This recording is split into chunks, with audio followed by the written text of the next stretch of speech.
Salam ngompol, ya, salam begawan.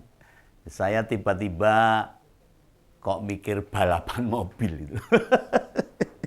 Kalau saya ingat balapan mobil itu ingat Formula E.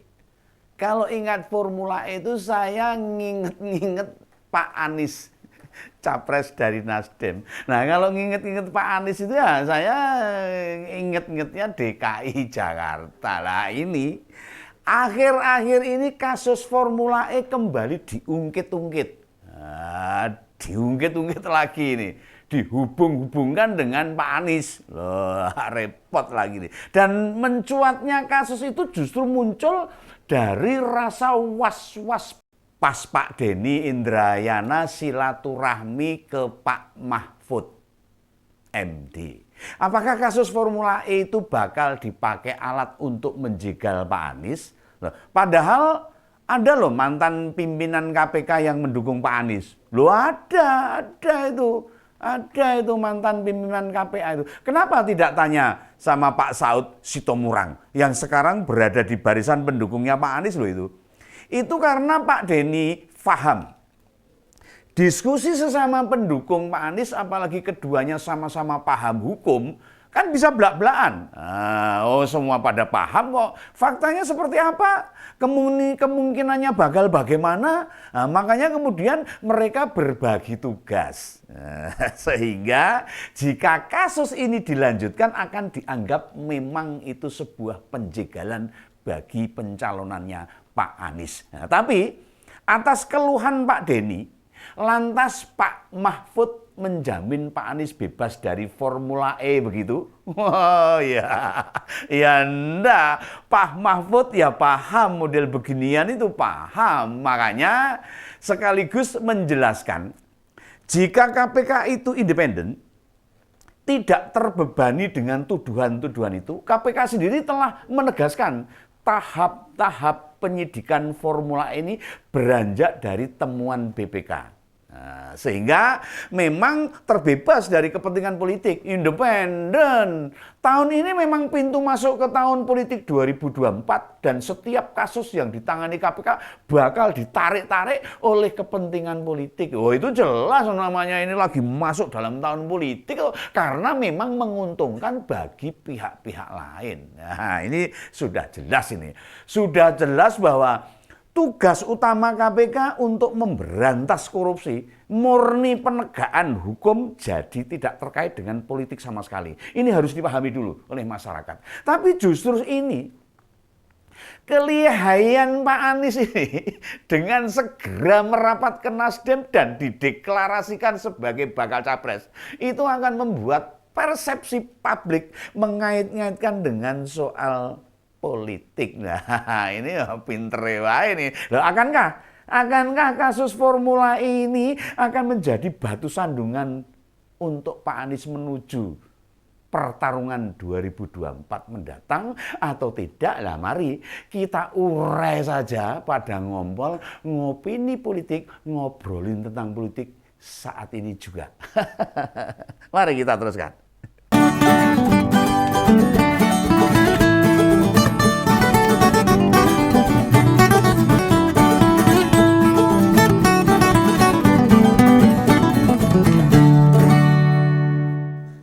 Nah, ini pertama-tama perlu saya ucapkan ini selamat ini kepada Partai Nasdem ini yang berhasil menyelamatkan dua menterinya dari isu reshuffle. Nggak jadi diganti.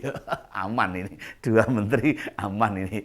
Termasuk Bu Siti aman ini. Nah, kayaknya tradisi Rabu Pon tidak mempan. Wis ora sekti meneh ini. Ora sekti ke Nasdem, nggak sekti ini. Rabu Pon aman bagi para menteri ini. Atau karena memang permainan politik Pak Surya Paloh setelah dipanggil oleh Pak Jokowi di istana sana yang membuat pergantian menteri dibatalkan. Ini saya jadi penasaran ini. Apa sih kesepakatan yang dibuat antara Pak Surya Paloh dengan Presiden? Saya mikir ini Pak Begawan ini lagi bertanya-tanya dalam hati, jane opo ya ini. Nah, terutama setelah ketemu Pak Jokowi, pimpinan Nasdem berkunjung ke Sekber Gerindra dan PKB. Nah, dan Pak Surya menyambangi juga ke Golkar loh. Oh, jangan salah, semua disambangi. Nggak tahu maksudnya apa ini. Ya, ini kan memang tahun politik ya. Silaturahmi ke sana ke sini ya itu sah-sah saja. Atau Pak Surya Paloh mendapat bocoran kalau Pak Anies akan terjerat KPK. Ini menurut saya loh ini. Sehingga Nasdem perlu membuka peluang koalisi baru. Itu baru dugaan saya. Jangan dikait-kaitkan. Ini cuma prediksi saya aja. Moga-moga enggak itu. Nah itu kita tidak dilarang menduga-duganya, kita tidak dilarang, boleh-boleh saja kan, itu pendapat seseorang boleh-boleh saja. Panjenengan berpendapat ya boleh-boleh saja, tidak dilarang lah. Pak Saud Situmorang meyakini sejak masih menjadi pimpinan KPK bahwa Pak Anies bakal sanggup membawa Indonesia menghadapi tantangan masa depan. Wah, dengan penuh semangat, dengan penuh keyakinan. Medan perangnya akan sangat ruwet. Sepertinya kelihatan Pak Anies dalam menghindari jebakan-jebakan itu diyakini oleh Pak Saud. Menyelesaikan persoalan bangsa, pandangan ini berlawanan dengan pandangan awam, terutama ketika Pak Anies masih menjabat gubernur. Ya boleh, pendapat boleh loh, ada beragam loh. Masalah kecil yang penyelesaiannya simpel, malah keadaannya berkebalikan. Oh, bertambah ruwet, wah, rampung. Jadi ruwet, macet semua itu. Jadi ya itulah kenyataannya seperti itu. Nah, misalnya pencemaran dan bau sungai yang menyengat, ditutupi dengan kain hitam, ben ora mambu gitu. Lalu banjir di berbagai wilayah ditangani dengan pembuatan sumur resapan. Oh, dalan-dalan dilobangi, ditutup, ora umum itu, wakai ora umum. Rumah-rumah bagi warga miskin dengan menaikkan cicilannya. Apakah itu menjawab masalah? Apa itu menyelesaikan masalah? Ya tidak, malah menimbulkan masalah baru malah muncul lagi loh. Nah, memang bagi para pendukung Pak Anies, urusan dengan KPK ini bikin was-was mereka. Dagdikduk.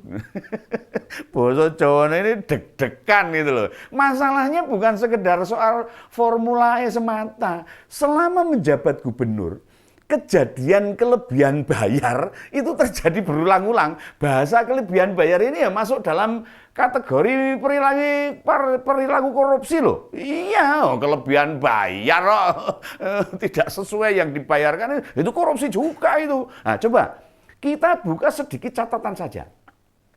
Pada tahun 2019, BPK menemukan 4 paket dana pengadaan mobil pemadam kebakaran dengan pengeluaran yang melebihi harga. Markup namanya.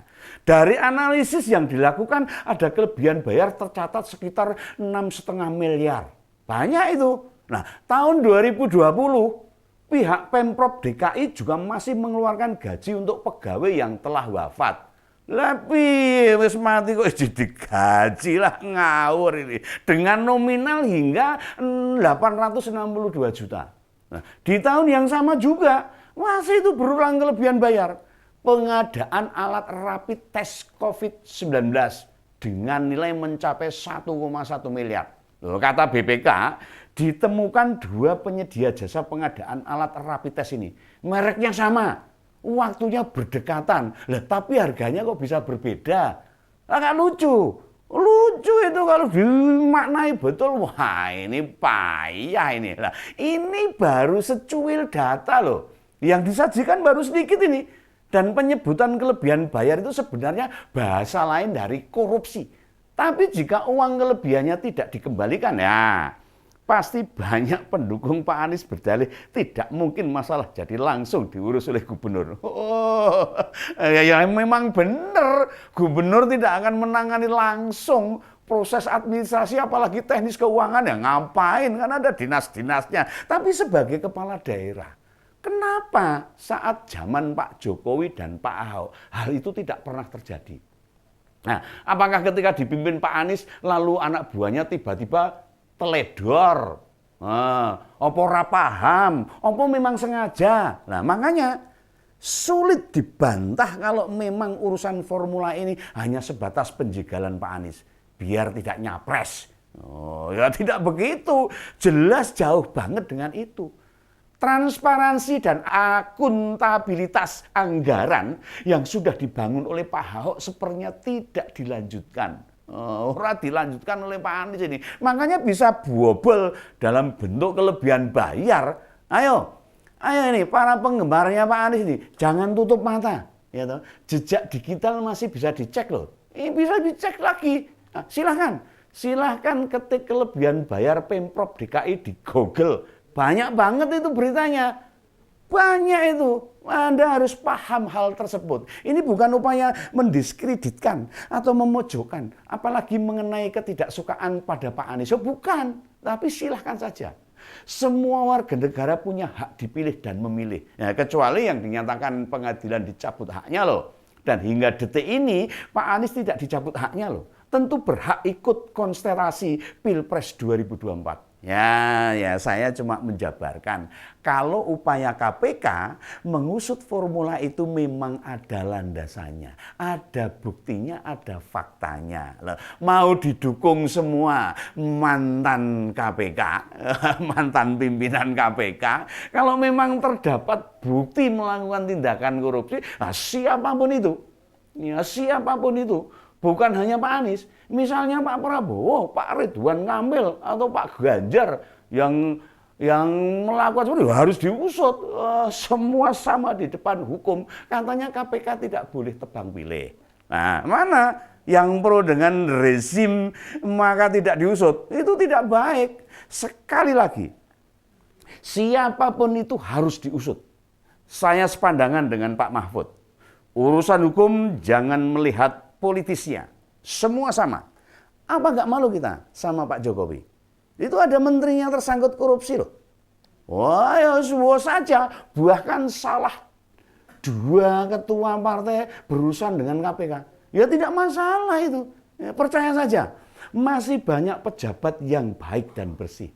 Kalau memang Pak Anies dirasa banyak masalah utamanya sewaktu jadi gubernur, koalisi perubahan tidak perlu memaksakan diri. Masih ada Pak Surya Paloh, Gus Coy, Mas Ahaye Ketua Umum Demokrat, atau Pak Ahmad Saiku dan Pak Ahmad Heriawan dari PKS yang bisa menggantikan posisinya. Ya, tidak perlu takut KPK jika memang tidak bersalah. Tidak perlu takut dengan KPK. Kalau memang bersalah ya gagah aja. Hadapi dengan gagah dan jantan. Masa belum dipanggil sudah ngompol duluan? Ya lebih baik ngompol di sini saja, ngopini politik sama Om Begawan. Ya sudah begitulah, salam Begawan, sampai jumpa lagi.